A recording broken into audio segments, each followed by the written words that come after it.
Onko kiva mennä Särkänniemeen? Niko? No tiedän vielä. Et tiedä vielä, niin, mutta mikä on fiilis nytte?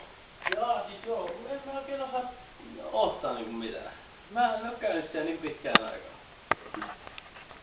Niin, mutta onko sä innoissas mennä kattoo, että minkälaista se nyt on? No siis se on ihan kiva mennä, mutta en mä oikeesti muistaa. Musta siellä on, niin on vaan miettiä, että... Mutta totta kai sillä on niinku vähän... semmonen uteliaskin. Eikö se ole kiva muutenkin sellainen päiväretki mun kanssa? On, mutta sit mä sain päähän, niin että jos sä haluat hyödiä siellä yhdessä laitteessa joku 20 kertaa putkea, sitten mä haluan mennä ainakin muualle. Ei kun mennään tähän tornaanoon, kun mikä se nyt on.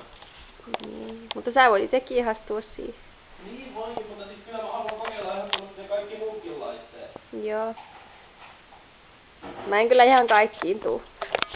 Mut sittenhän se on ihan tylsää, jos sä tuu kaikkiin mukaan. En mä uskalla tulla kaikkiin. Mulla on kamalia kokemuksia jostain laitteesta. Otas kuvaa. En mä kuvaa. Haittaa mulle sitä näin. Joo. Joo, ja mä oon vajaa-älyinen. En kuvaa, mä vaan selailen näitä vanhoja valokuita. Varmasti.